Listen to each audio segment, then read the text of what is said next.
Good morning students, कैसे हैं आप लोग। उम्मीद करता हूँ आप लोग fit and fine, happy and healthy होंगे। कल रात 11 बजे एक दूसरे से बिछड़ने के बाद फिर से morning 7 o'clock with in just 9 hours, we are not 9, even less than that. तो उससे पहले हम एक दूसरे के सामने फिर से उपस्थित है। I hope you enjoy the last session. Once again we are in the session of chemical bonding with hydrogen bonding. Hydrogen bonding आज हम ऑलमोस्ट कंप्लीट करने जा रहे हैं। पिछले 3 क्लासेस से हम पढ़ रहे हैं, that is the 4th class of hydrogen bonding. उसे शुरू करने से पहले 10 सेकंड कंसंट्रेशन कर लेते हैं ताकि मैं और आप एक दूसरे के साथ टोटली जुड़ जाए, टोटली कनेक्ट हो जाए। Let's start.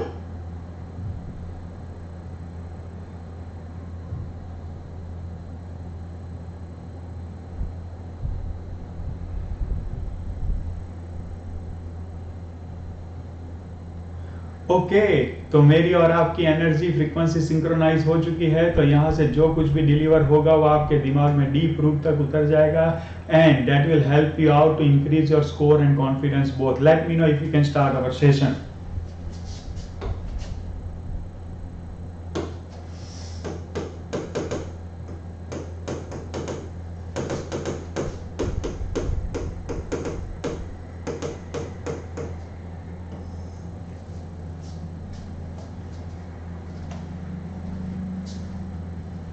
ओके, तो आज का हमारा टाइटल है डिसोसिएशन कांस्टेंट्स। जैसे कि मेरे पास है एक एसिड, जैसे कि HCl एक्वियस है। इसको अगर आप वाटर में डालेंगे तो उसमें से प्रोड्यूस होने वाले H+ आयन और Cl- आयन और HCl के बीच में एक इक्विलिब्रियम एस्टेब्लिश होता है। ये इक्विलिब्रियम कांस्टेंट को Ka कहते हैं। Ka का मतलब होता है, उसे कहते हैं dissociation constant of acid. K stands for constant, A stands for acid। तो this is called what, dissociation constant of acid. अगर मैं यहाँ पर CH3CH, आपको पता है इसे एसिटिक एसिड कहते हैं। ये एसिटिक एसिड के आयोनाइजेशन का इक्वेशन लिखूं, आप मेरे साथ लिखते रहे ताकि हम ज्यादा टाइम सेव करके और चीजें आगे बढ़ सके।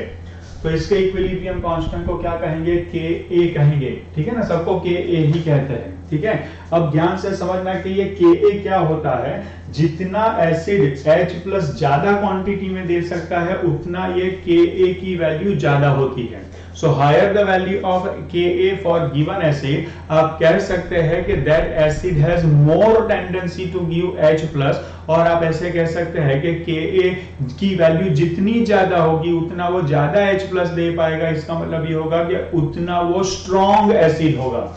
मान लो कि यहाँ पर मैं लिख दूं Ka of HCl is greater then Ka of CH3COOH, तो इसका मतलब क्या होगा कि HCl is a stronger acid than CH3COOH। तो मैं कह सकता हूं Ka is a quantitative measure of proton donating tendency of an acid। Ka higher strength of acid higher।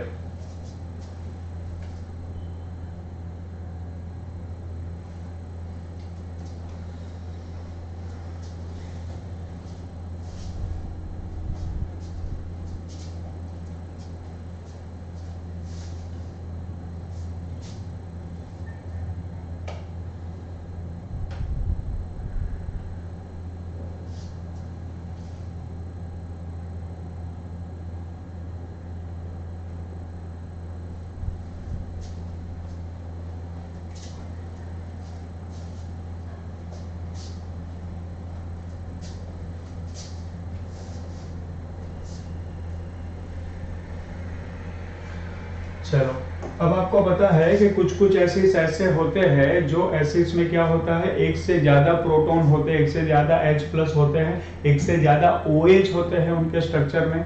तो जितने OH होंगे उतने H प्लस अंदर से क्या होते हैं, उतने H प्लस जनरली अंदर से रिलीज होते हैं। ठीक है स्टूडेंट्स, तो उसके हिसाब से अगर आप देखने जाए तो उसके एक से ज्यादा Ka की वैल्यू हो सकती है। जैसे कि H2SO4 की बात करें तो H2SO4 में फर्स्ट आयनाइजेशन से H प्लस रिलीज होगा और HSO4 माइनस एक्वियस बनेगा, और इसका Ka जो है उसे हम Ka1 कहेंगे, और ये HSO4 माइनस जो है वो फिर से आयोनाइज होकर के H प्लस एक्वियस देगा और SO4 माइनस 2 एक्वियस देगा।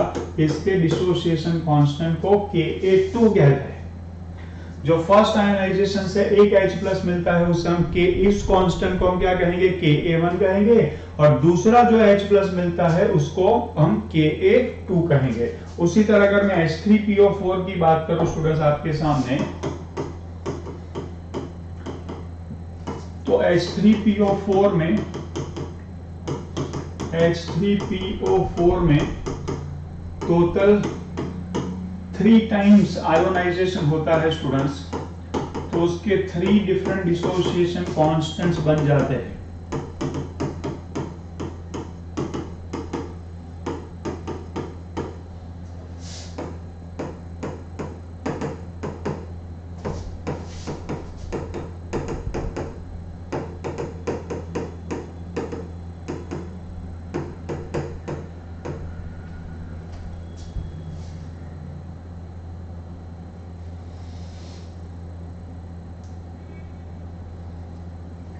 तो जितने डिटेचेबल प्रोटॉन्स होते हैं उतने उसके H प्लस रिलीज होते हैं, उतने उसके डिसोसिएशन कांस्टेंट्स बन पाते हैं। अब हाँ, यहाँ पर ये क्यों डिस्कस कर रहे हैं, क्योंकि एक बहुत ही इंपॉर्टेंट चीज है जहां पर इसकी रिक्वायरमेंट एंड जरूरत महसूस होती है। वो कैसे, वो हम डिस्कस करेंगे अब, और हाइड्रोजन बॉन्ड से उसे जोड़ेंगे। ठीक है ना स्टूडेंट्स। चलो, अब मैं ये सब्सटेंस आपके सामने डाल रहा हूं, इसको बहुत ध्यान से देखें। इसकी IUPAC नाम की अगर मैं बात करूं तो ये है ब्यूट 2-in-1,4 डाइओइक एसिड, इसका नाम है 1 2 3 4। अभी हम वहां तक पहुंचे नहीं है। 2-in-1,4 डाइओइक एसिड इसका नाम है। ठीक है स्टूडेंट्स, ओके।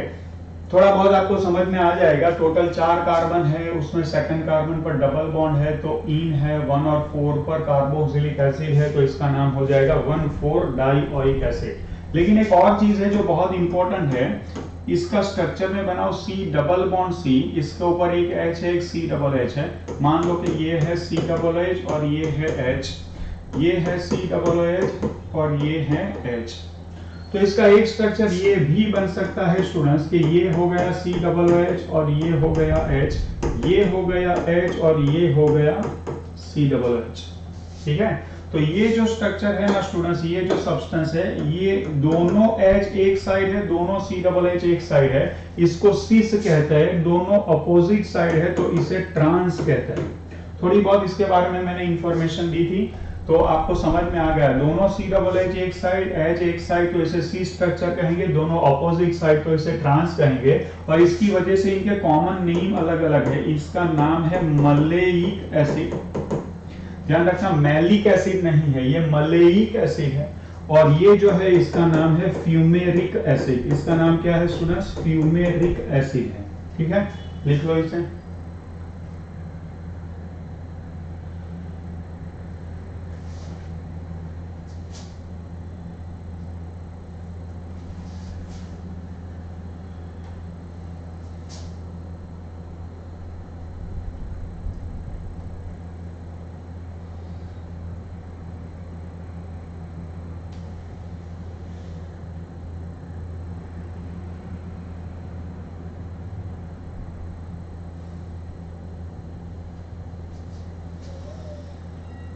अब नेक्स्ट स्क्रीन पर जब हम आएंगे, जब तक मैं आपको परमिट ना करूं आप बिल्कुल ना लिखें। मैं आपको बोलूंगा कि आप लिखना स्टार्ट करो, तभी आप लिखना, क्योंकि बहुत इंपॉर्टेंट चीज हम पढ़ने जा रहे हैं।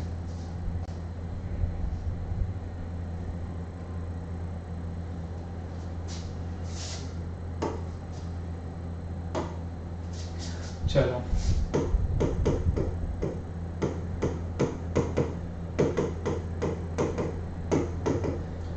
ये हो गया आपका मलेइक एसिड। अब मलेइक एसिड में से मैं एक H प्लस निकाल रहा हूँ, ये H प्लस में निकाल देता हूँ, तो यहाँ पर C डबल बॉन्ड C, ये हो गया H, ये हो गया H, ये हो गया C डबल बॉन्ड O, और O के ऊपर नेगेटिव चार्ज बोलो, और यहाँ पर C double bond O H, ये हो जाएगा। चेक करो। अब इससे क्या होगा स्टूडेंट्स, बहुत ध्यान से देखिए, ये जो हाइड्रोजन है वो ऑक्सीजन से जुड़ा हुआ है, जो partially positively charge hydrogen atom है, तो ये partially positively charge hydrogen atom ये ऑक्सीजन के नेगेटिव चार्ज के साथ जुड़े, ऑफ कोर्स ये प्लस डेल्टा होगा, ये इसके नेगेटिव चार्ज के साथ क्या बना लेगा, हाइड्रोजन बॉन्ड बना लेगा, इसके साथ क्या बना लेगा, हाइड्रोजन बॉन्ड बना लेगा, और हाइड्रोजन बॉन्ड बनने की वजह से ये नेगेटिव चार्ज ऑक्सीजन को ये पार्शियल पॉजिटिव चार्ज का सपोर्ट मिल गया। देखो हाइड्रोजन चला गया तो ऑक्सीजन के ऊपर हम क्या बोलते हैं, ऑक्सीजन के ऊपर नेगेटिव चार्ज का दुख आ गया, नेगेटिव चार्ज का दुख आ गया, तो नेगेटिव चार्ज के दुख को ये हाइड्रोजन अपना प्लस डेल्टा फॉरवर्ड करके इसे क्या कर रहा है, स्टेबल कर रहा है, और ये मॉलिक्यूल के अंदर ही हाइड्रोजन बॉन्ड बन रहा है, तो intramolecular H bonding stabilises conjugate base. तो ये जो फर्स्ट H प्लस निकला है उसकी वजह से इसका Ka1 कुछ बनेगा, ठीक है। अब इसके बाद मैं यहां पर फ्यूमेरिक एसिड बना रहा हूं स्टूडेंट्स, बहुत ध्यान से देखना, अभी लिखना नहीं है। ये है आपका फ्यूमेरिक एसिड, फ्यूमेरिक एसिड, इसमें से मैं एक H प्लस निकाल देता हूं, ऊपर वाला ही निकालता हूं, ये हो गया H, ये हो गया C double bond O minus, यहां H, यहां C डबल बॉन्ड OH।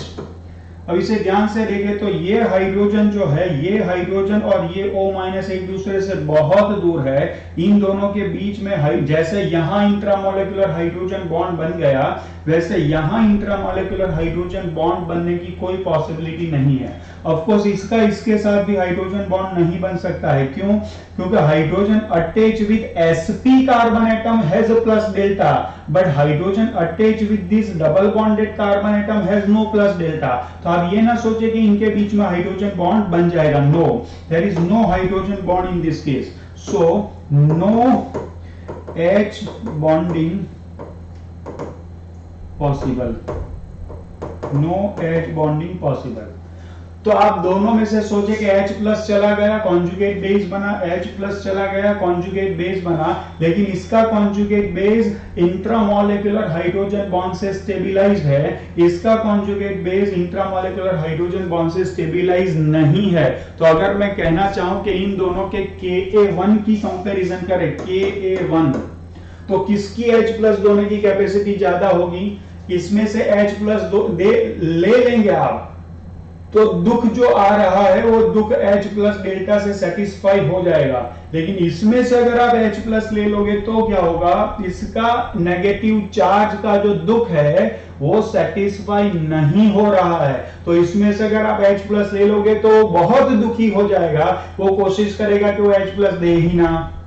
तो आप कंपेयर कर सकते हैं यहां पर बहुत ही इंपॉर्टेंट चीज के, यहां पर क्या होगा, observation Ka1 is greater then Ka1 for what, और अदर, इसको बाद में देखेंगे, या फिर अभी मैं ओरली बता दूं, इन दोनों के Ka की कंपैरिजन करोगे तो मलेइक एसिड का Ka1 फ्यूमेरिक एसिड के Ka1 से क्या होगा, ज्यादा होगा। बताओ, मलेइक एसिड का Ka1 क्या होगा, ज्यादा होगा, क्यों, क्योंकि उसमें से नेगेटिव चार्ज आने पर हाइड्रोजन बॉन्डिंग से उसका कॉन्जुगेट बेस स्टेबिलाइज हो जाता है, जबकि इसका कॉन्जुगेट बेस स्टेबिलाइज नहीं होता है। अब आगे बढ़ेंगे स्टूडेंट्स, आगे बढ़ेंगे और आगे बढ़कर देखते हैं कि अब इसमें से मैं एक H प्लस निकाल दूं। कौन सा H प्लस निकलेगा? OH के साथ जो अटैच होता है वही H प्लस निकलता है। तो यहां पर अब क्या बनेगा? अब कुछ ऐसे बनेगा,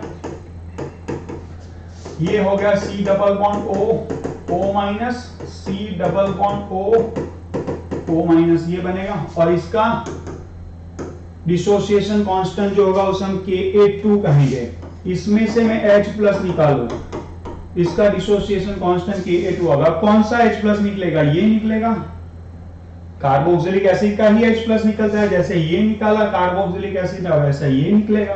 तो यहां क्या बनेगा? यहां C double bond O minus H C double bond O minus. Check it. अब मैं एक बहुत मजेदार बात बताता हूं। क्या पता है कि इसका अगर अब इन दोनों का डिसोसिएशन कांस्टेंट Ka2 कंपेयर करेंगे ना, तो Ka2 फ्यूमेरिक एसिड का मलेइक एसिड से ज्यादा आएगा। क्यों ऐसा होगा बताओ? क्योंकि फ्यूमेरिक एसिड में ये जो हाइड्रोजन आपको निकालना है वो ऑलरेडी फ्री है, जबकि मलेइक एसिड में से आपको ये जो दूसरा हाइड्रोजन निकालना है वो फ्री नहीं है। ये ऑक्सीजन के साथ तो कोवेलेंट बॉन्ड से जुड़ा ही है, ये O माइनस के साथ हाइड्रोजन बॉन्ड से जुड़ा है। तो अगर आपको ये हाइड्रोजन को डिटेच करना है तो आपको दो बॉन्ड्स तोड़ने पड़ेंगे। कौन सा?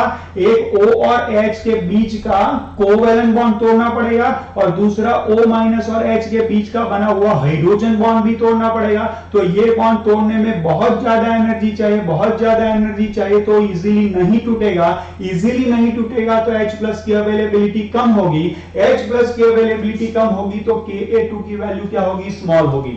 जबकि इसमें से अगर ये हाइड्रोजन को तोड़ना है तो क्या निकालना है, तो क्या करना पड़ेगा? सिर्फ O और H के बीच का कोवेलेंट बॉन्ड ही तोड़ना है। क्यों? क्योंकि ये हाइड्रोजन इसके साथ हाइड्रोजन बॉन्ड से नहीं जुड़ा हुआ है। तो यहां पर आपको सिर्फ कोवेलेंट बॉन्ड तोड़ना है, जबकि यहां covalent as well as hydrogen bond तोड़ना है। तो यहां पर सिर्फ कोवेलेंट बॉन्ड तोड़ना है, तो उसके तोड़ने के लिए जो एनर्जी चाहिए वो एनर्जी का मैग्नीट्यूड कम होगा, स्मॉल अमाउंट ऑफ एनर्जी से ही टूट जाएगा। तो इजीली H प्लस दे देगा, इजीली H प्लस दे देगा। तो Ka2 की वैल्यू क्या होगी स्टूडेंट्स? Ka2 की वैल्यू ज्यादा होगी। तो अगर मैं कंपैरिजन लिखना चाहूं तो कंपैरिजन क्या आएगा स्टूडेंट्स? Ka1 के लिए क्या आएगा? Ka1 के लिए maleic acid is greater than fumaric acid, fumaric acid. लेकिन अगर सेम वे Ka2 के लिए लिखूं तो fumaric acid is greater than maleic acid. ये बहुत ही important, I can not emphasise enough कि कितना इंपॉर्टेंट है, बहुत ही इंपॉर्टेंट है। क्या ये समझ में आया सब लोगों को? फर्स्ट केस में, फर्स्ट इंस्टेंस में क्या होता है?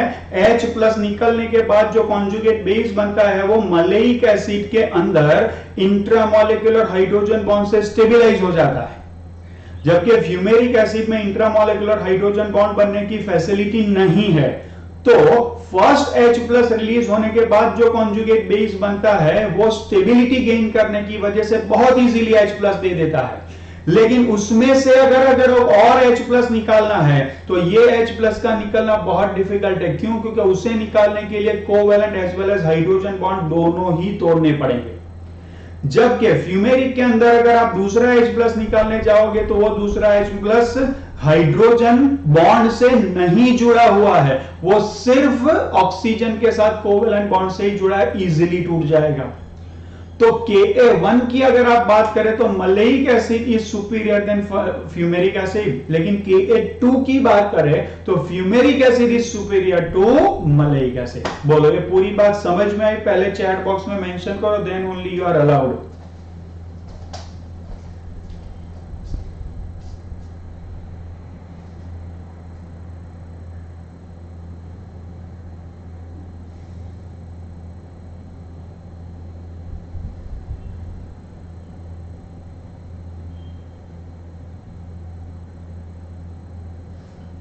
हाँ, रेजोनेंस तो होगा ही होगा, लेकिन along with resonance extra stability है।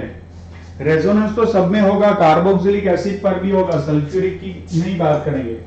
ये तो कार्बोक्सिलिक एसिड में भी होता रहेगा। A double bond B C has negative charge, A double bond B C. Along with that resonance extra stability मिल रही है इसे। ठीक है, समझ में आ गया? लिख लो।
लिख लिया हो तो बता देना स्टूडेंट्स, थोड़ा फास्ट फास्ट लिखो।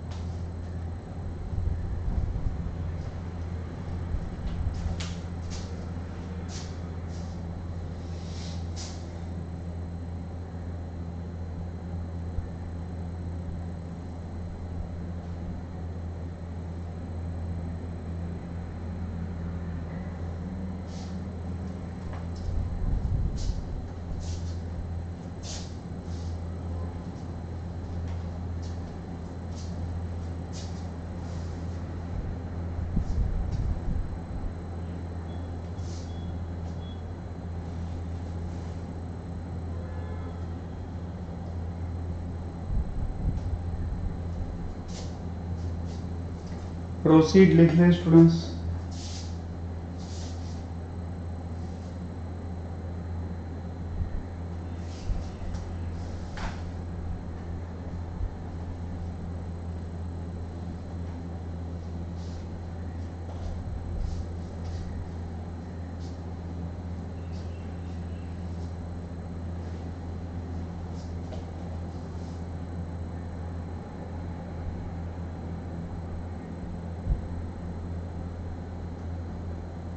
ओके,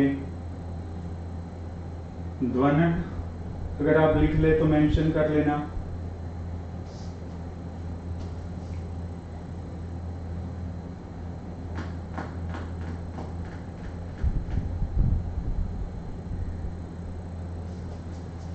ओके,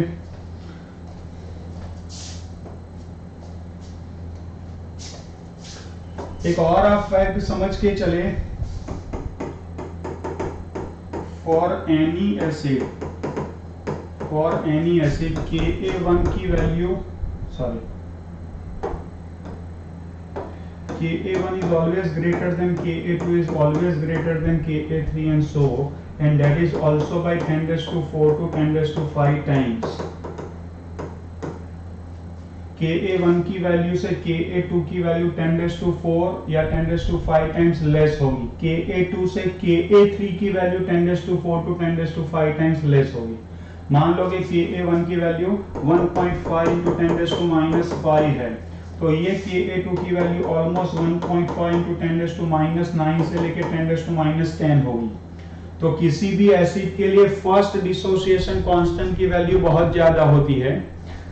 ये इंटरनल कंपैरिजन में ये Ka1 की ही इंटरनल कंपैरिजन, ये Ka2 की ही इंटरनल कंपैरिजन में ये क्या बोल रहा हूं, फॉर अ गिवन एसिड अगर मैं सल्फ्यूरिक एसिड की बात करूं तो सल्फ्यूरिक एसिड का Ka1 जो होगा वो उसके Ka2 से 10⁵ टाइम्स हायर होगा।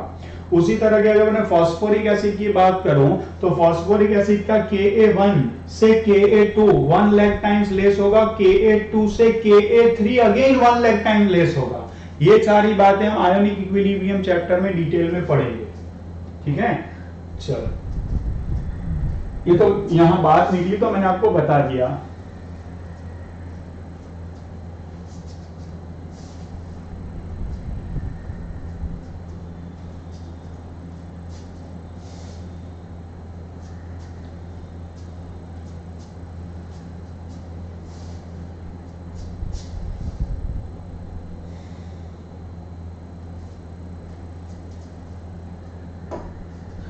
इसमें हम एक बहुत इंपॉर्टेंट एक और एसिड जिसके बारे में कभी कभी पूछ लेते हैं, that is going to be Caro's acid, जिसे पर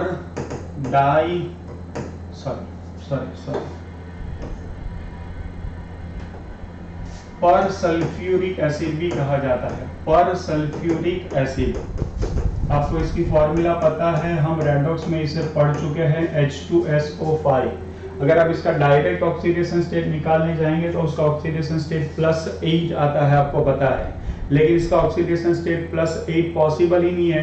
क्यों? क्योंकि सल्फर के आउटर मोस्ट ऑर्बिट में इलेक्ट्रॉन 6 होते हैं, तो 8 कैसे हो जाएगा इसका ऑक्सीडेशन स्टेट। वो इंडिकेट करता है कि ये जो ऑक्सीजन है, 5 ऑक्सीजन, इसमें सारे के सारे ऑक्साइड वाले नहीं होते हैं। तो उसका स्ट्रक्चर अगर मैं बनाऊं तो कुछ इस तरह से स्ट्रक्चर बनेगा। देख ले ध्यान से, ये जो स्ट्रक्चर मैंने बनाया है, ये स्ट्रक्चर के अंदर ये जो पार्ट है पैरोक्सी बॉन्ड है, ठीक है ना, पैरोक्सी लिंकेज है। तो पैरोक्सी लिंकेज में ऑक्सीजन का ऑक्सीडेशन स्टेट क्या होता है स्टूडेंट्स, -1 होता है।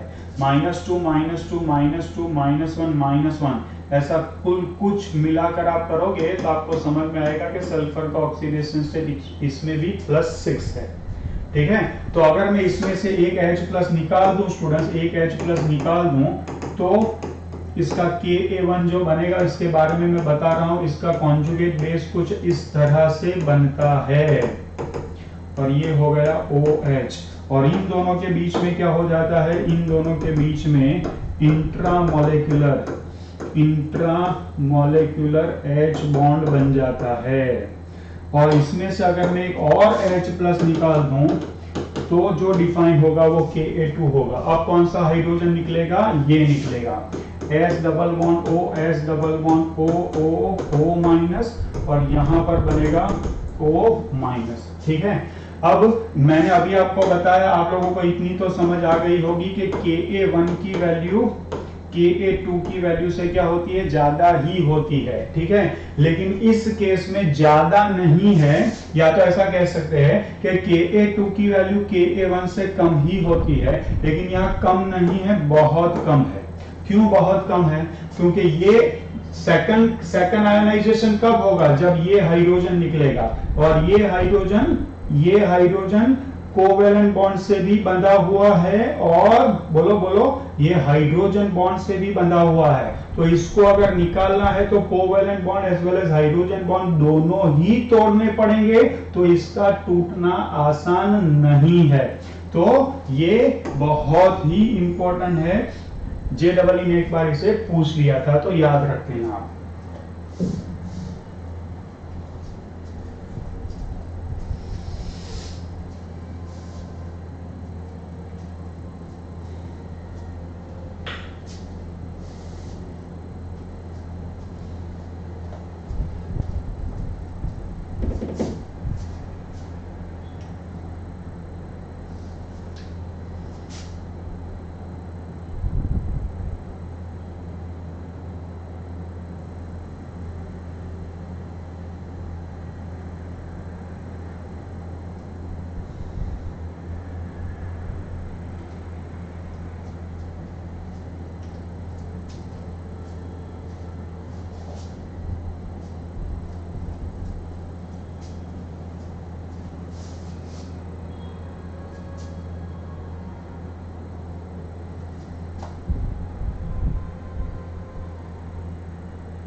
लिख लिया स्टूडेंट्स, चलिए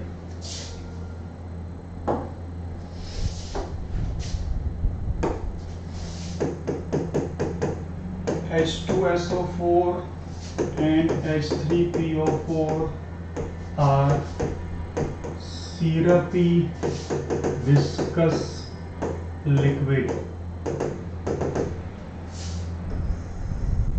अब ऐसा क्यों, तो इसके पीछे का रीजन भी सेम ही है, हाइड्रोजन बॉन्ड। तो ये हो गया आपका सल्फ्यूरिक एसिड, देख सकते हैं आप OH OH,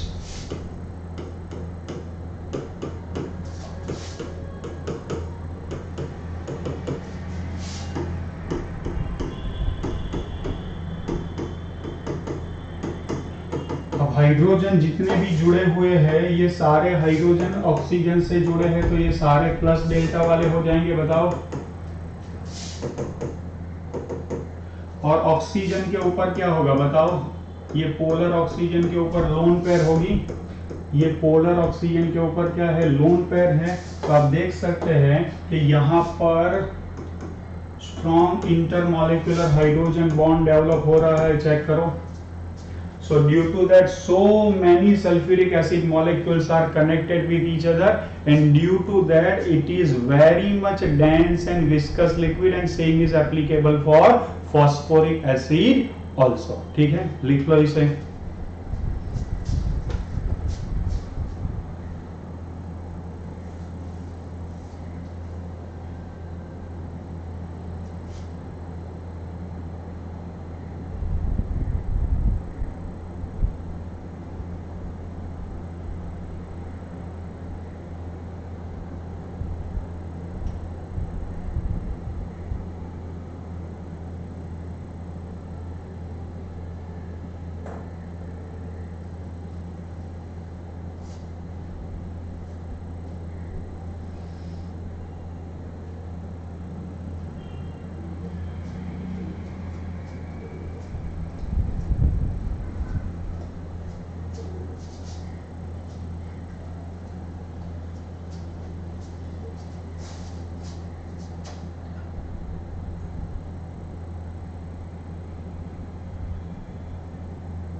बना लिया students?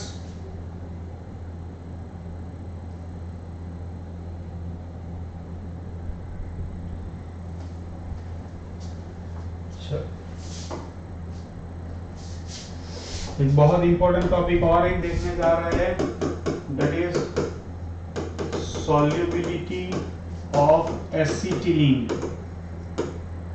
That is ethyne, that is C2H2 in water and acetone.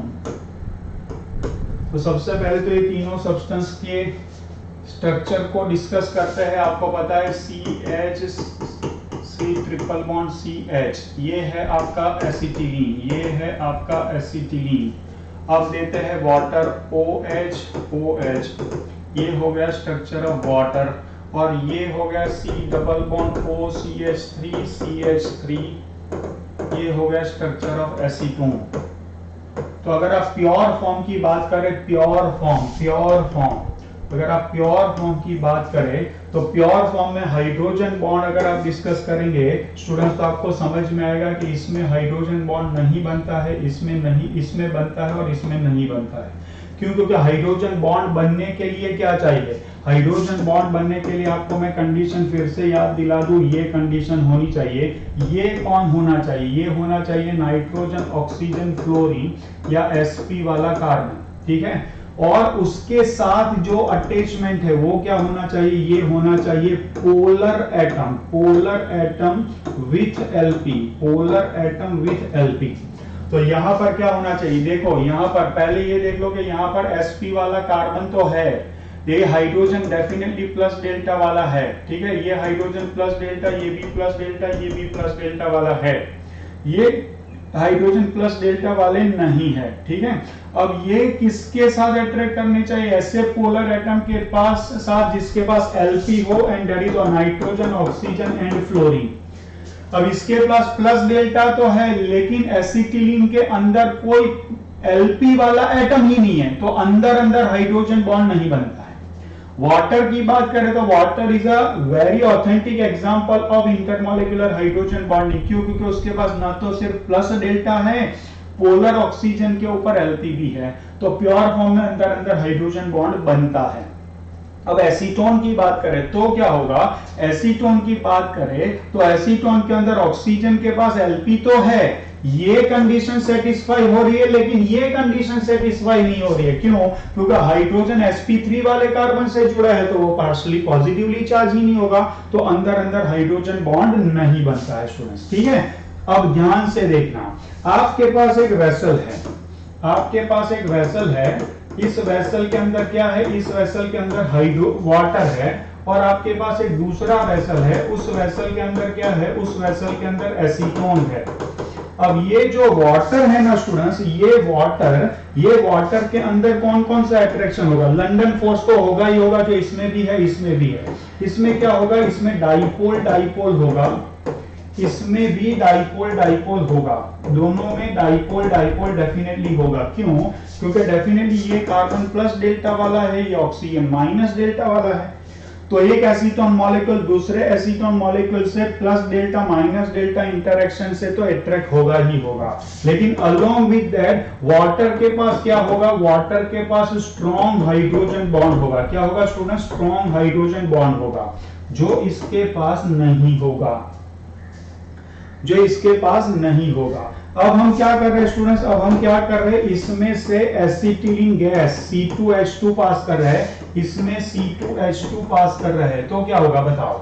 इसमें C2H2 पास करोगे ना स्टूडेंट्स, तो ध्यान से देखना कि यहां पर क्या होगा? एसिटिलीन है जो वाटर के ऑक्सीजन के प्रति हाइड्रोजन बॉन्ड बना सकता है। देख लो स्टूडेंट्स, ये हाइड्रोजन प्लस डेल्टा वाला होगा और ये यहां पर हाइड्रोजन बॉन्ड बना सकता है। सेम वे ये जो एसिटिलीन है जिसका हाइड्रोजन प्लस डेल्टा वाला है, ये एसीटोन के ऑक्सीजन के ऊपर जो Lp है उसके साथ भी हाइड्रोजन बॉन्ड बना सकता है। ठीक है, इसके साथ भी ये हाइड्रोजन बॉन्ड बना सकता है। चेक करो, तो यहां पर भी हाइड्रोजन बॉन्ड बन गया और यहां पर भी हाइड्रोजन बॉन्ड बन गया। चेक करो, दोनों जगह पर हाइड्रोजन बॉन्ड बनेगा। लेकिन ऑफ कोर्स हाइड्रोजन बॉन्ड बनता है तो इन दोनों के बीच में अट्रैक्शन होता है, अट्रैक्शन होगा तो वो डिसॉल्व हो जाएगा। तो एसिटिलीन वाटर में डिसॉल्व होगा और एसिटिलीन एसीटोन के अंदर भी डिसॉल्व होगा।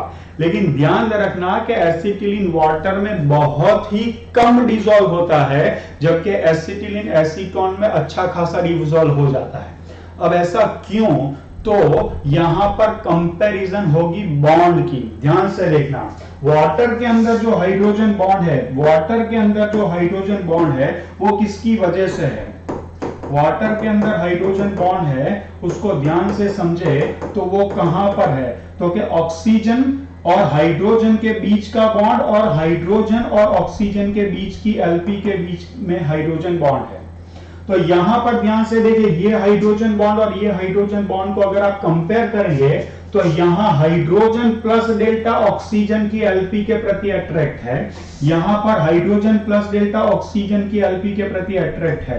लेकिन इन दोनों में अगर आप कंपैरिजन करोगे ना तो ये हाइड्रोजन का प्लस डेल्टा बहुत बड़ा होगा इसकी कंपैरिजन में। क्यों? क्योंकि ऑक्सीजन की इलेक्ट्रोनेगेटिविटी कार्बन sp की इलेक्ट्रोनेगेटिविटी से ज्यादा होती है। तो यहां पर जो हाइड्रोजन है उसका प्लस डेल्टा यहां जो हाइड्रोजन है उसके प्लस डेल्टा से ज्यादा बड़ा होगा। तो ऑलरेडी यहां जो वाटर पड़ा हुआ है ना, तो वाटर के मॉलिक्यूल के बीच में जो हाइड्रोजन बॉन्ड ऑलरेडी एग्जिस्टिंग है उसकी स्ट्रेंथ बहुत ज्यादा है।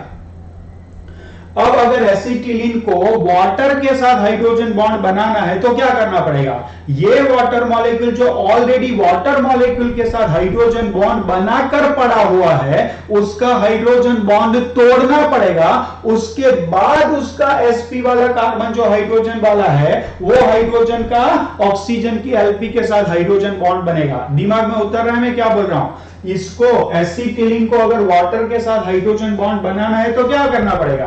तो मान लो कि एसिटिलीन अंदर डाला ही नहीं है, गैस पास की ही नहीं है, तो क्या है? तो भी वाटर मॉलिक्यूल्स तो एक दूसरे के साथ हाइड्रोजन बॉन्ड बनाकर जुड़े हुए ही है।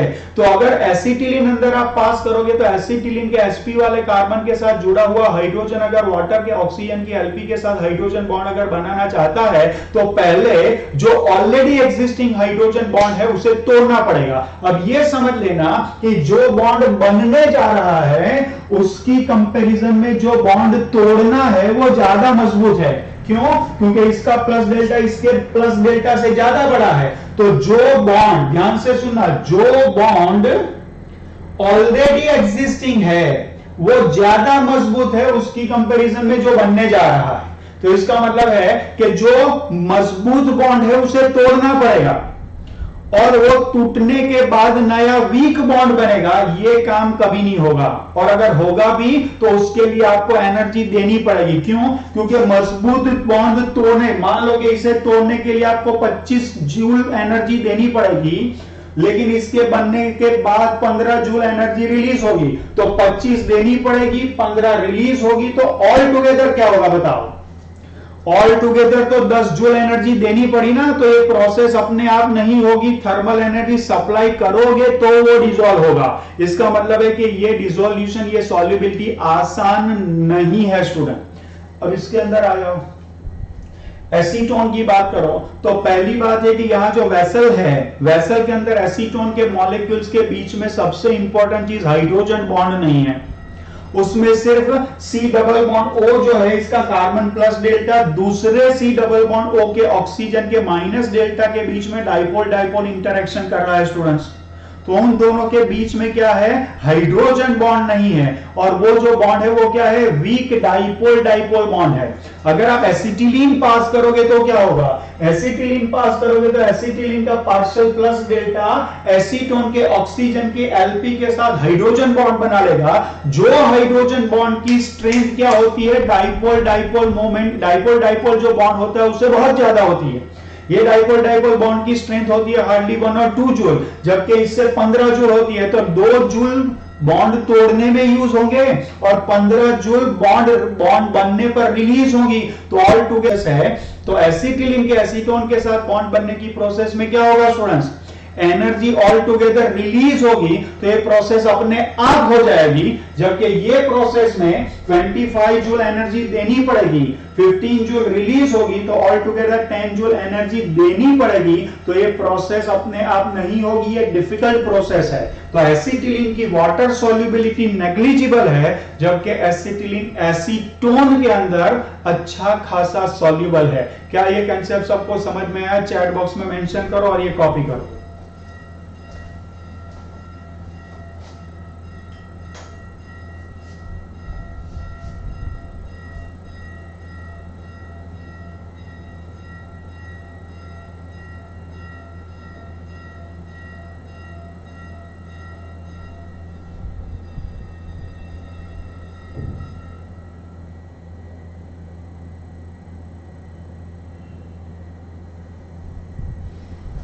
ये अपने आप में बहुत ही अच्छा कंसेप्ट है स्टूडेंट्स।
लिख लिया हो तो बता दो स्टूडेंट्स।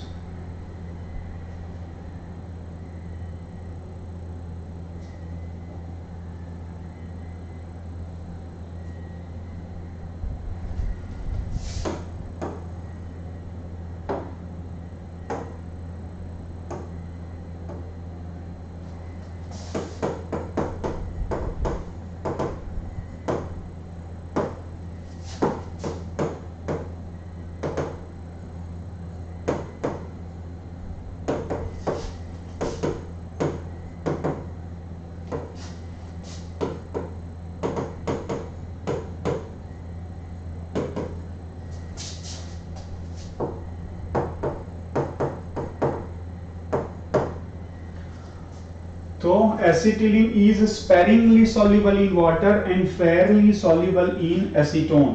स्पेरिंगली माने बहुत ही कम, एंड फेयरली माने रीजनेबली गुड।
चलो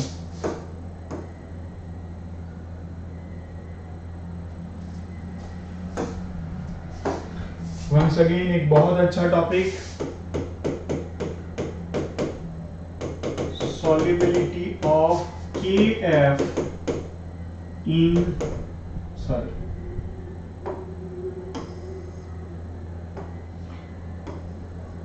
HF.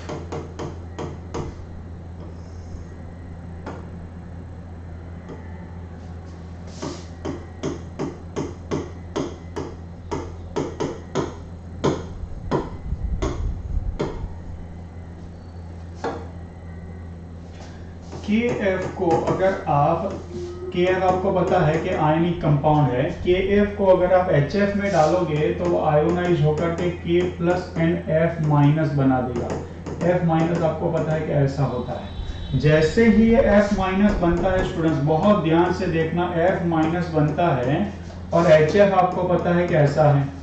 अब फ्लोरीन की इलेक्ट्रोनेगेटिविटी हाईएस्ट है, तो ये फ्लोरीन बॉन्ड के इलेक्ट्रॉन को अपनी ओर बहुत जोर से खींच कर रखता है, तो हाइड्रोजन के ऊपर बहुत बड़ा प्लस डेल्टा जनरेट होता है और ये प्लस डेल्टा और ये फ्लोरीन एक दूसरे के साथ क्या कर लेंगे, ये F माइनस है, इन दोनों के बीच में क्या बन जाएगा, बहुत ही स्ट्रॉन्ग, रादर मैं यहां कहूंगा कि स्ट्रॉन्गेस्ट हाइड्रोजन बॉन्ड बनता है स्टूडेंट्स। क्या बनता है, स्ट्रॉन्गेस्ट हाइड्रोजन बॉन्ड बनता है। और प्रैक्टिकली एक्सपेरिमेंटली ये पाया गया है कि मान लो कि इन दोनों के बीच का जो डिस्टेंस है, ये जो डिस्टेंस है उससे मैं x1 कहूं और ये जो डिस्टेंस है उससे मैं x2 कहूं। Actually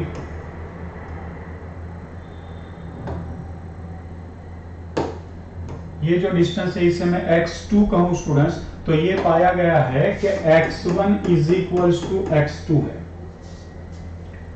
x1 is equals to क्या है, x1 is equals to x2 है। इसका मतलब क्या हुआ, इसका मतलब ये हुआ कि ये h और f के बीच का जो डिस्टेंस है और ये जो h और f के बीच का डिस्टेंस है वो सेम है। इसका मतलब क्या हुआ पता है कि ये तो एक्चुअली कोवेलेंट बॉन्ड है और ये हाइड्रोजन बॉन्ड है, तो इन दोनों के बीच का डिस्टेंस सेम हुआ। इसका मतलब क्या हुआ, इसका मतलब ये हुआ कि जितनी स्ट्रेंथ ये कोवेलेंट बॉन्ड की है उतनी ही स्ट्रेंथ ये हाइड्रोजन बॉन्ड की भी है, एंड दैट प्रूव्स के दोनों साइड के बॉन्ड की स्ट्रेंथ क्या है, दोनों साइड के बॉन्ड की स्ट्रेंथ सेम है।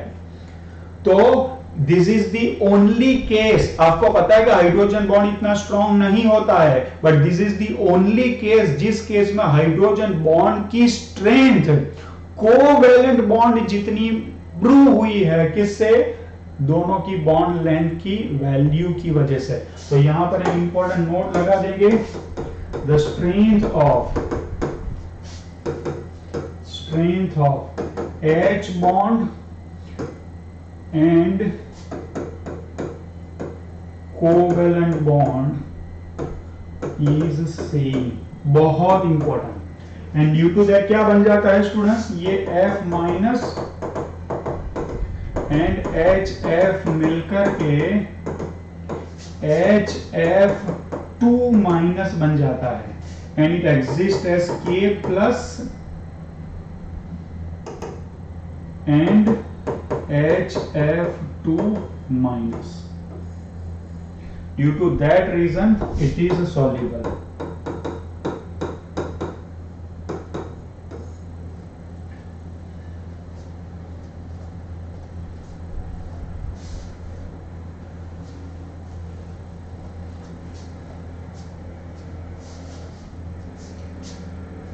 अब आपके लिए एक सवाल यहां डाल रहा हूं, जैसे KF HF में सॉल्यूबल हुआ, क्या KCl HCl में सॉल्यूबल होगा? आप मुझे इसका आंसर बताइए।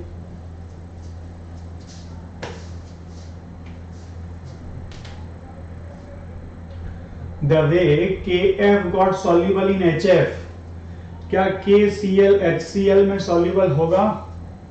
मुझे इसका आंसर बताइए। चलो स्टूडेंट्स, चैट बॉक्स में मेंशन करो Y और N।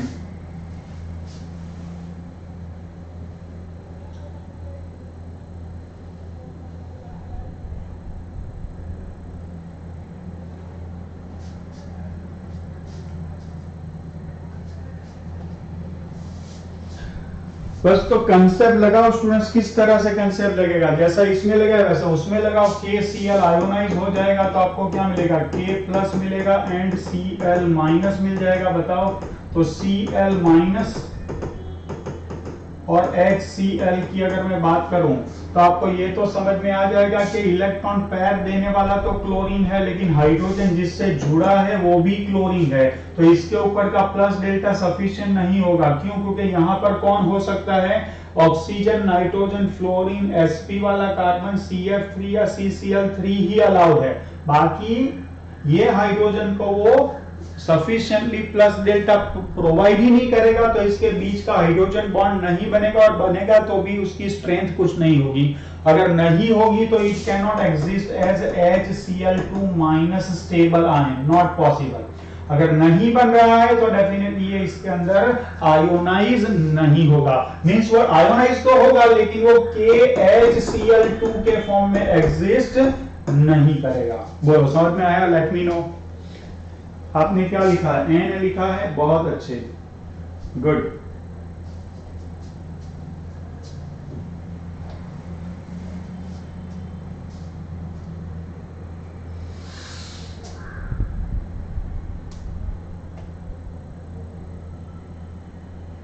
तो हाइड्रोजन बॉन्ड के अंदर स्टूडेंट्स आपको इतनी चीजें पढ़नी चाहिए। हाइड्रोजन बॉन्ड के अंदर this much should be the basic things. Basic बोल रहा हूं, डिटेल तो अभी और हो सकती है जो इसके अंदर हम इतना नहीं जा सकते, क्योंकि 11-12 के लेवल तक इतना सफिशिएंट है। ठीक है ना स्टूडेंट्स? आप समझ लें कि हाइड्रोजन बॉन्ड के अंदर आपको इतना कंपल्सरीली जानना है। तो over the period of 2 years जहां जहां हाइड्रोजन बॉन्ड बन सकता है वो सारी चीजें मैंने आपको डिटेल में पढ़ा दी है। तो इन फ्यूचर जब आएगी तो मैं क्विकली रिवाइज करवा लूंगा, वहां पर हम डिटेल में डिस्कशन नहीं करेंगे। ऑर्गेनिक केमिस्ट्री में जहां जहां भी हाइड्रोजन बॉन्ड आता है वो सारी चीजें मैंने आपको यहां पर पढ़ा दी है। ठीक है? और भी कई जगह पर हाइड्रोजन बॉन्ड पॉसिबल है, वो सब जहां जहां पॉसिबल है वो सारी चीजें मैंने आपको यहां पर पढ़ा दी है। ठीक है स्टूडेंट्स? ओके, तो अब इस चैप्टर के अंदर 2-3 चीजें और बाकी है। एक होता है पॉसिबिलिटी और existence and non existence of several species. दूसरा आता है स्पेशल टाइप ऑफ बॉन्डिंग। ठीक है ना? कुछ स्पेशल बॉन्डिंग है जिसे हम 3C2E बॉन्डिंग या तो बनाना बॉन्डिंग के नाम से जानते हैं। Yes, banana bonding, you heard correct. और तीसरा चीज जो हमें पढ़नी है वो है मेटालिक बॉन्डिंग। तो ये 3 चीजें हमें और पढ़नी है और उसके बाद ये चैप्टर खत्म होगा। मेरे ख्याल से आज की क्लास में हम जो पढ़ रहे हैं वो 38th lecture of chemical bonding हम पढ़ रहे हैं। इतनी डिटेल में शायद ही कोई कॉर्पोरेट इवन इंस्टीट्यूट कहीं भी किसी ने भी पढ़ा है, वो मुझे नहीं लगता है। और still it is going on. उसके डाउट्स क्लास वगैरह जो होंगे वो क्लास के साथ ही अगर हम जोड़ेंगे तो बहुत ज्यादा क्लासेस इसके होने वाले हैं। अब आज की क्लास में जो हमें टाइम बचा है उसके अंदर मैं आपको एक और चीज पढ़ाता हूं जो बहुत ही इंटरेस्टिंग है और इसके रिलेटेड बार बार क्वेश्चंस पूछे जाते हैं। उसके रिलेटेड बार बार क्वेश्चंस पूछे जाते हैं और ये क्वेश्चंस जो होते हैं वो क्वेश्चंस में 90% टाइम स्टूडेंट्स गलती करके आते हैं। तो आज मैं आपको ये छोटा सा कंसेप्ट है, ये छोटा सा concept of course chemical bonding से जुड़ा हुआ है भी और नहीं भी, ठीक है ना? लेकिन इस छोटे भी हमारे पास जो 20-25 मिनट्स का टाइम बचा है, may be half an hour का टाइम, उसके अंदर हम इसे कंस्ट्रक्टिवली यूज कर सकते हैं। और वो है thermal stability of oxo acids.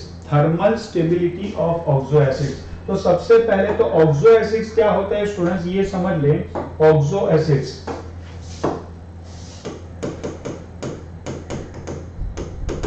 Central atom है, मान लो कि कोई सेंट्रल एटम है ए, सेंट्रल एटम के साथ ऑक्सीजन अगर डबल बॉन्ड से जुड़ा हुआ होता है, ये नॉन मेटल होता है। सेंट्रल एटम नॉन मेटल में भी nitrogen, carbon, chlorine, phosphorus, sulphur, ये सारे जो होते हैं वो नॉन मेटल के साथ ऑक्सीजन अगर डबल बॉन्ड से जुड़ा हुआ होता है और उसके ऊपर OH ग्रुप हो, क्या वो OH ग्रुप हो, तो ये हाइड्रोजन H प्लस के फॉर्म में रिलीज होने की कैपेसिटी रखता है। अगर वो H प्लस के फॉर्म में रिलीज हो जाएगा तो क्या होगा, तो ऑक्सीजन पर नेगेटिव चार्ज आएगा और ये नेगेटिव चार्ज रेजोनेंस की वजह से क्या हो जाएगा, स्टेबिलाईज हो जाएगा।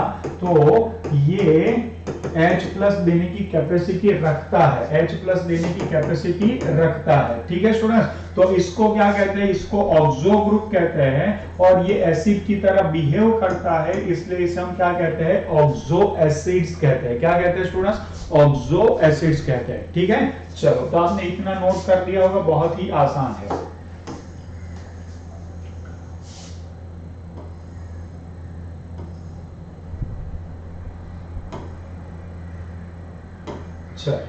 अब कुछ नॉन मेटल्स है, जैसे कि अगर मैं लिखता जाऊं, कार्बन है, नाइट्रोजन है, फास्फोरस है, सल्फर है, क्लोरीन है।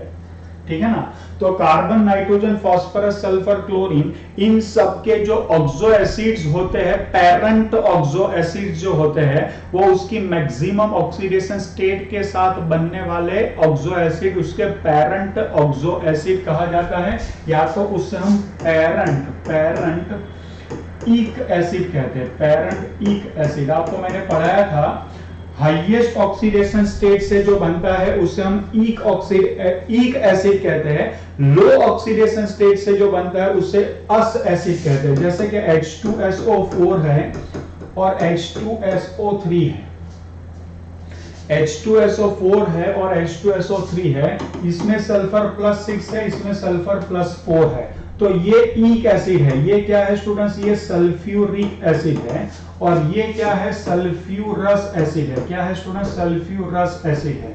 अगर मैं HNO3 की बात करूं और HNO2 की बात करूं, तो इसमें नाइट्रोजन +5 है, इसमें नाइट्रोजन +3 है, तो ये हायर ऑक्सीडेशन स्टेट वाला है, तो इससे मैं कहूंगा कि ये नाइट्रिक एसिड है और ये जो है ये है नाइट्रस एसिड है। क्या है स्टूडेंट्स, नाइट्रस एसिड है।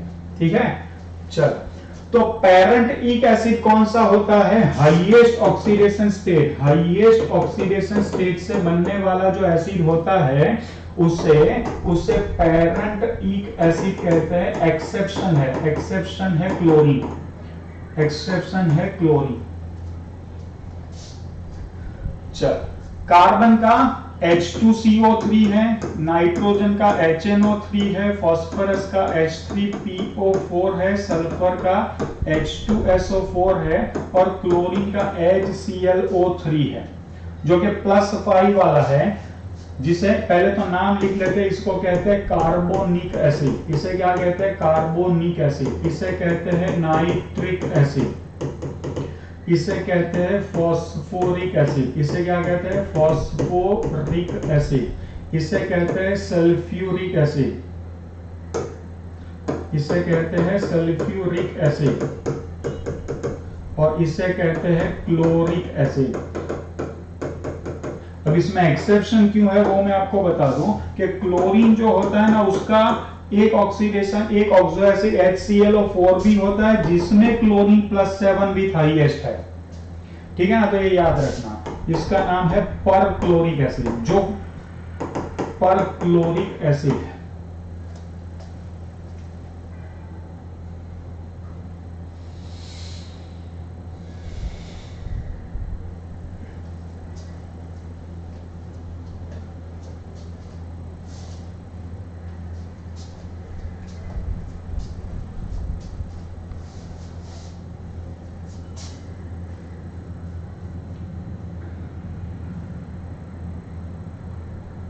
तो जितने भी नॉन मेटल्स है, वो नॉन मेटल्स की हाईएस्ट ऑक्सीडेशन स्टेज से जो ईक एसिड बनता है वो उसका पेरेंट एसिड है, एक्सेप्ट फॉर क्लोरीन। क्यों, क्योंकि क्लोरीन की हाईएस्ट ऑक्सीडेशन +7 है, उससे बनने वाला जो एसिड है वो उसका पेरेंट एसिड बिलीव नहीं किया जाता है, +5 वाला एसिड उसका पेरेंट एसिड बिलीव करते हैं। ये ध्यान रखना आप।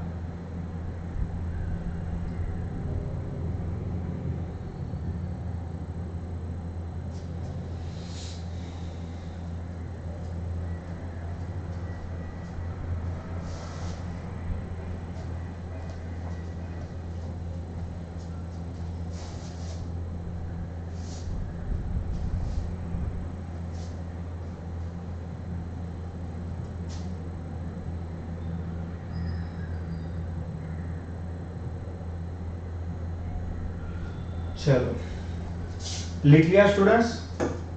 अब ये जो एसिड है उससे अगर आप गर्म करोगे तो क्या होगा, कोई भी ईक एसिड को अगर आप गर्म करोगे तो वो ईक एसिड वाटर को रिलीज करके उसके करस्पॉन्डिंग ऑक्साइड के अंदर वो कन्वर्ट हो जाएगा, या तो वाटर को रिलीज करके वो एक नया मॉलिक्यूल बना देगा। तो थर्मल डीकंपोजिशन टाइटल लगाते हैं students, thermal decomposition, thermal decomposition of parent acid, या तो हाईएस्ट ऑक्सीडेशन एसिड ऐसा लिख लेते हैं, highest OS acid. Highest OS acid इसलिए लिखा, मोस्ट ऑफ के लिए तो ईक एसिड ही होगा, लेकिन क्लोरीन के लिए ईक एसिड नहीं लेंगे हम, पर क्लोरिक एसिड लेंगे। ठीक है, चलो देखते हैं क्या होगा। इसको अगर आप गर्म करोगे तो क्या होगा, उसमें से आपको सिर्फ वाटर मॉलिक्यूल निकाल देना है, तो ये बनेगा H2O एंड कार्बन डाइऑक्साइड। अगर आपके पास H2SO4 है तो उसे आप गर्म कर ले तो वाटर निकल जाएगा और बन जाएगा सल्फर ट्राइऑक्साइड।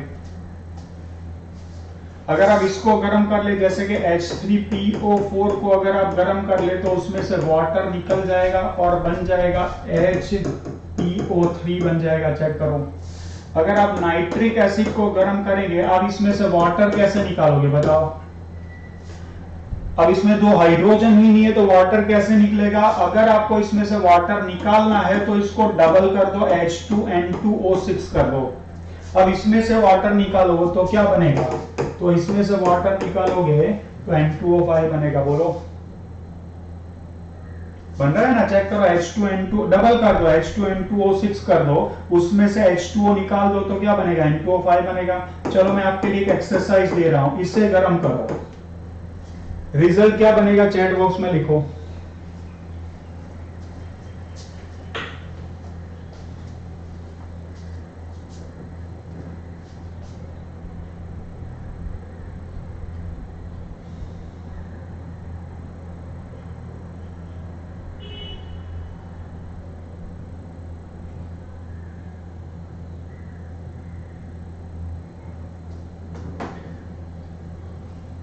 HClO4, देखो मैंने पहले यहां ईक एसिड लिखा था, अगर मैं ईक एसिड लिखूं तो यहां मुझे HClO3 लेना पड़ेगा, लेकिन HClO3 नहीं ले सकते। क्यों? क्योंकि ये प्रोसेस HClO3 नहीं देता है, HClO3 कुछ और प्रोसेस देता है, वो मुझे आज आपको एम्फेसाइज करनी है। बताओ चैट बॉक्स में आप क्या कर रहे हो, कितना टाइम लोगे स्टूडेंट्स? क्या करना है? इसके इसमें दो हाइड्रोजन ही नहीं है तो इसको डबल कर दो, H2Cl2O8 कर दो, इसमें से पानी निकाल दो, क्या बचेगा? Cl2O7 बचेगा। बताओ,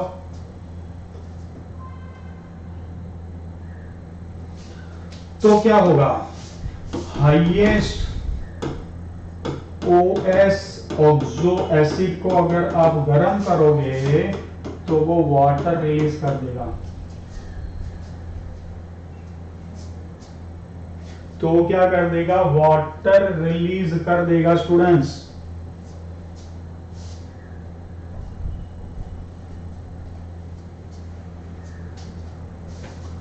हाईएस्ट ऑक्सीडेशन स्टेट वाले एसिड को अगर आप गर्म करोगे तो वो क्या करेगा? वाटर रिलीज कर। इसमें भी बहुत डिटेलिंग है, वो कभी मैं बाद में बताऊंगा। लेकिन जिसकी ऑक्सीडेशन स्टेट हाईएस्ट नहीं है, गुड, जिसकी ऑक्सीडेशन स्टेट हाईएस्ट नहीं है, जिसकी, फिर से सुनना, जिसकी ऑक्सीडेशन स्टेट हाईएस्ट नहीं है, उससे आप अगर गर्म करोगे तो वो क्या करेगा? उसके ऊपर बार बार क्वेश्चन पूछते हैं और उसमें स्टूडेंट्स गड़बड़ करते हैं। ये तो बहुत आसान है, जिसकी ऑक्सीडेशन स्टेट हाईएस्ट है उसे आप गर्म कर लोगे, वाटर रिलीज कर देगा और जो बचेगा वो लिखना बहुत ही आसान है। लेकिन सुनना ध्यान से, जो नेक्स्ट जो मैं बताने जा रहा हूं वो बहुत इंपॉर्टेंट है। वो क्या है कि जिसकी ऑक्सीडेशन स्टेट हाईएस्ट नहीं है, जैसे कि मैं यहां एग्जांपल ले रहा हूं और जब तक मैं ना कहूं आप लिखेंगे नहीं। ध्यान से, यहां पर अगर मैं ले लूं नाइट्रस एसिड जिसमें नाइट्रोजन की ऑक्सीडेशन स्टेट +3 है, मान लो कि मैं ले लूं H3PO3 फॉस्फोरस एसिड जिसकी ऑक्सीडेशन स्टेट +3 है। अगर मैं ले लूं H3PO2 this is called hypophosphorous acid जिसमें फॉस्फोरस की ऑक्सीडेशन स्टेट +1 है। जैसे कि मैं यहां ले लूं ऑक्सैलिक एसिड जिसमें कार्बन की ऑक्सीडेशन स्टेट +3 है। समझ रहे आप? जैसे कि मैं यहां ले लूं सल्फ्यूरस एसिड जिसमें H2SO3 है, सल्फर की ऑक्सीडेशन स्टेट +4 है। इससे आप गर्म करोगे तो इसमें से पानी नहीं निकलेगा, आपका पसीना निकल जाएगा। इसमें पानी तो नहीं निकलेगा, आपका पसीना निकल जाएगा। क्यों? क्योंकि यहां पर एक बहुत ही इंपॉर्टेंट चीज होती है और वो होती है disproportionation reaction. Disproportionation reaction, disproportionation reaction का मतलब क्या होता है? आपके पास कोई कंपाउंड ए है, वो ऑक्सीडाइज होकर के कंपाउंड बी देगा, उसमें सेम एलिमेंट रिड्यूस होकर के कंपाउंड सी देगा। समझ में आ रहा है? जैसे कि मैं यहां लिख दूं Cl2 gives Cl- and ClO3-, तो Cl2 में क्लोरीन का ऑक्सीडेशन स्टेट 0 है, क्लोरीन में -1 है और यहां पर +5 है। तो 0 में से +5 हो रहा है वो ऑक्सीडेशन है, 0 में से -1 हो रहा है वो रिडक्शन है। तो क्या होगा स्टूडेंट्स? तो क्या होगा? इन सबको आप गर्म करोगे ना स्टूडेंट्स, तो इन सबको अगर आप गर्म कर दोगे तो क्या होगा? इन सबको अगर आप गर्म कर दोगे तो उसका डिस्प्रपोर्शनेशन होगा। इसका क्या होगा? डिस्प्रपोर्शनेशन होगा। माने क्या होगा? ऑक्सीडाइज होकर के वो एक कंपाउंड देगा और रिड्यूस होकर के वो दूसरा कंपाउंड देगा। अब इसके ऊपर आ जाते हैं, इसका शॉर्टकट में आपको बताओ याद कैसे रखेंगे। So, acid with oxidation state less than highest, इसका मतलब समझ रहे हो? ऐसा एसिड जिसकी ऑक्सीडेशन स्टेट हाईएस्ट नहीं है, ऐसा एसिड, इसको अगर आप गर्म करोगे तो क्या होगा? डिसप्रपोर्शनेशन होगा। क्या होगा स्टूडेंट्स? डिसप्रपोर्शनेशन होगा गर्म करने पर। तो एक एसिड मिलेगा पैरेंटइक एसिड, पैरेंटइक एसिड मिलेगा एक, तो पैरेंटइक एसिड मिलेगा प्लस अदर कंपाउंड। क्या मिलेगा स्टूडेंट्स? प्लस अदर कंपाउंड मिलेगा। पैरेंटइक एसिड मिलेगा और अदर कंपाउंड मिलेगा। अब लिखना नहीं है स्टूडेंट, मैं बोलूंगा कभी आप लिखेंगे, ध्यान से देखते रहो। मान लो कि आपने लिया H3PO2, इससे आपने गर्म कर दिया तो आपको मिलेगा फास्फोरस का पैरेंटइक एसिड कौन सा है? याद कर लो, H3PO4 है और साथ में मिलेगा PH3। अभी नहीं लिखना है का मतलब होता है कि नहीं लिखना है। H3PO3 देख लो, इसमें फास्फोरस क्या है? इसमें फास्फोरस +1 है, इसमें फास्फोरस +3 है, माने ये हाईएस्ट ऑक्सीडेशन स्टेट वाला नहीं है। इससे आप गर्म करोगे तो क्या मिलेगा? इससे गर्म करोगे तो उसका पैरेंट एसिड इक एसिड मिलेगा H3PO4 और साथ में मिलेगा PH3। मान लो कि आपने लिया मान लो कि आपने क्लोरीन का लिया HClO जिसमें क्लोरीन की ऑक्सीडेशन स्टेट +1 है, वो हाईएस्ट नहीं है। इससे अगर आपने गर्म कर दिया तो आपको मिलेगा पैरेंटइक एसिड HClO3 एंड HCl। मान लो कि आपने HClO2 ले लिया, वो +3 वाला है, उससे अगर आप गर्म करोगे तो आपको मिलेगा HClO3 and HCl। Even HClO3 को अगर आप गर्म कर दोगे तो क्लोरीन +5 वाला है जो हाईएस्ट नहीं है, तो इससे अगर आप गर्म कर दोगे तो डेफिनेटली क्या मिलेगा? ऑफ कोर्स ये पैरेंटइक एसिड नहीं है, लेकिन अगर आपको डिस्प्रपोर्शनेशन करवाना है, थोड़ी अकल लगाओ भाई, अगर आपको डिस्प्रपोर्शनेशन करवाना है तो क्या करना पड़ेगा बताओ? तो एक को हायर में ले जाना पड़ेगा, +5 को हायर में ले जाना पड़ेगा तो +7 ही बनेगा, और दूसरा क्या बनेगा? लोअर में ले जाना पड़ेगा जो HCl होगा। ठीक है, अभी वेट करें, लिखना नहीं है। ठीक है, एक क्लोरीन हो गया। अब मान लो कि मैं यहां ले रहा हूं कुछ और एग्जांपल। मान लो कि मैं ले रहा हूं HNO2,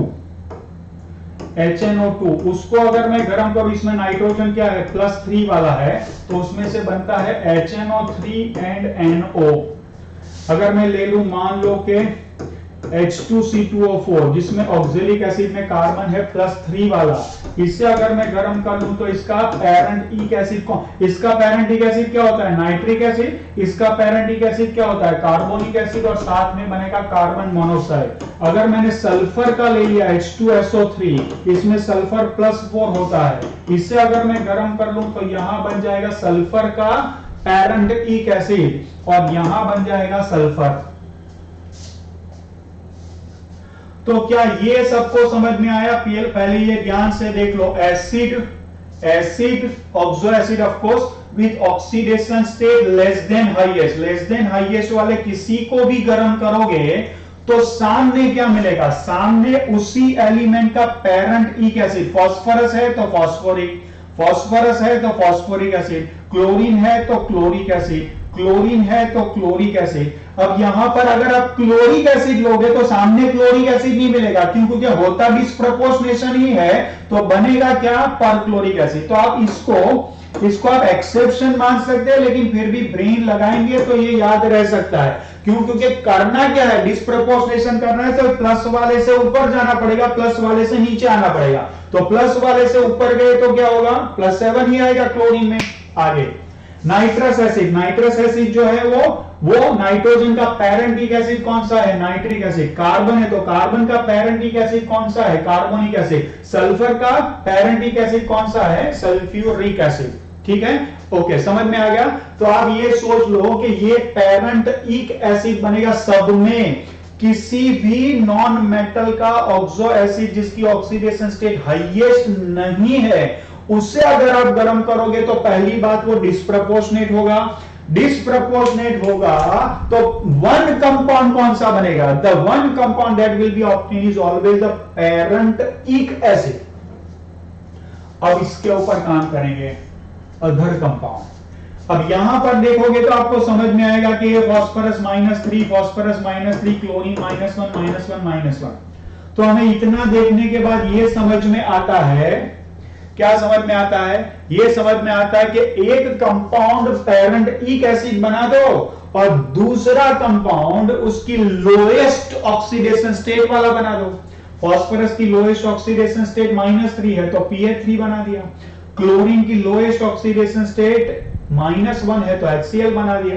अब ये कंसेप्ट यहां पर काम नहीं करता है। क्यों? क्योंकि नाइट्रोजन की भी लोएस्ट ऑक्सीडेशन स्टेट -3 है, तो ये +2 वाला कंपाउंड है, चेक करो। कार्बन की लोएस्ट ऑक्सीडेशन स्टेट -4 है, तो ये कंपाउंड कार्बन मोनोऑक्साइड है जो +2 वाला है। और सल्फर की ऑक्सीडेशन स्टेट लोएस्ट क्या होती है? सल्फर की लोएस्ट ऑक्सीडेशन स्टेट -2 होती है, जो यहां पर 0 है, तो ये काम नहीं करेगा। तो इसे याद रखने के लिए आप कुछ ऐसा याद कर सकते हैं, जैसे कि 3 पुलिस 1 चोर, दोनों नालायक। ये सिर्फ लिखने के लिए है, कोई पर्सनली ना ले ले। दोनों नालायक करे जोर से शोर। तो इसका मतलब क्या होता है? इसे नोट करेंगे तो बहुत ही आसानी से समझ में आ जाएगा। 3 पुलिस का मतलब होता है -3 फास्फोरस।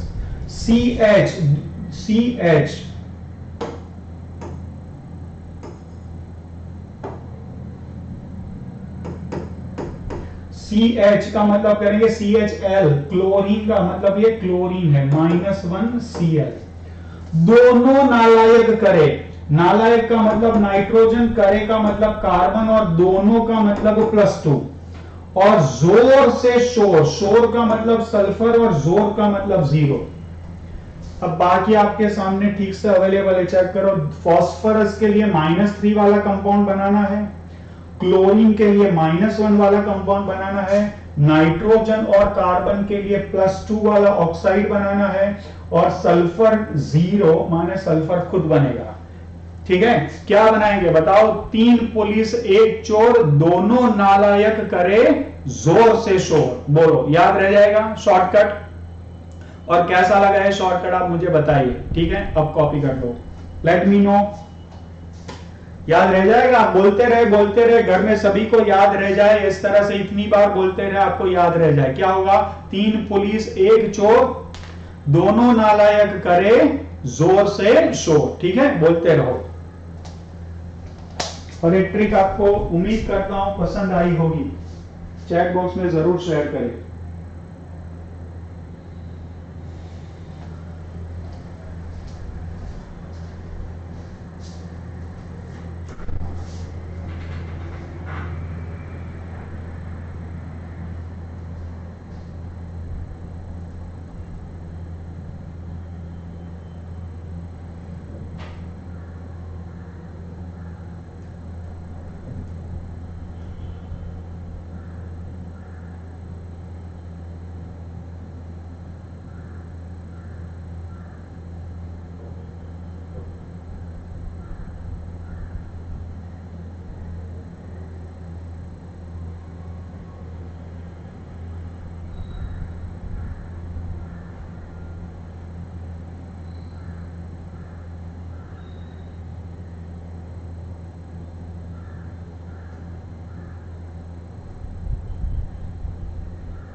बोलो done students. I hope you like the trick.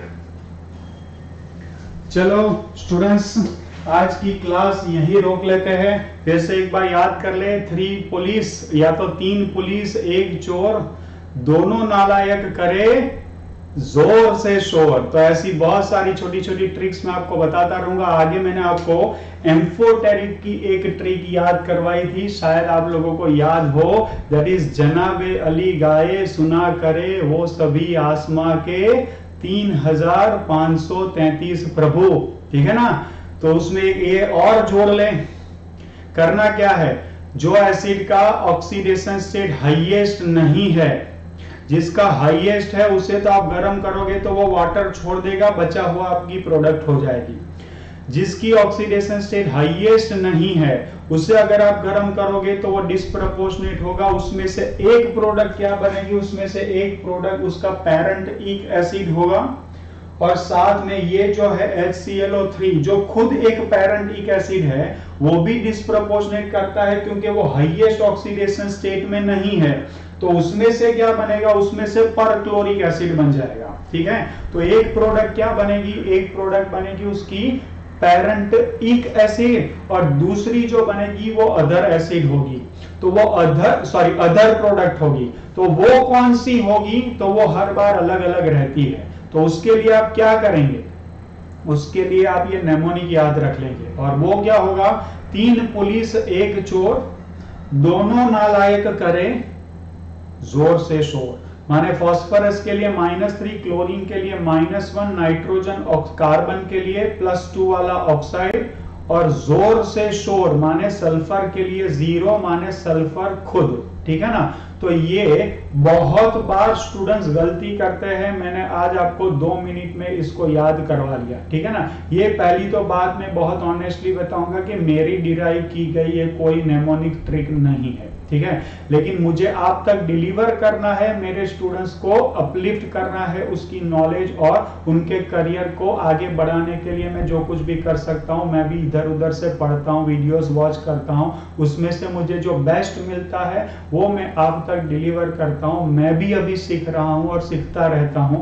I am teaching for last 26 years, 1994 से पढ़ा रहा हूं और अब तक मैं सीख रहा हूं। तो आपके लिए मैं यहां से वहां से जहां से किसी भी 2, 3, 5 किताब देखकर, या तो 2, 3, 5 नए नए वीडियोस, या तो कॉन्फ्रेंसेस या सेमिनार अटेंड करके मुझे जो कुछ भी अच्छा नॉलेज मिलता है मैं कोशिश करता हूं कि मेरे स्टूडेंट्स तक मैं पहुंचा दूं। ठीक है स्टूडेंट्स।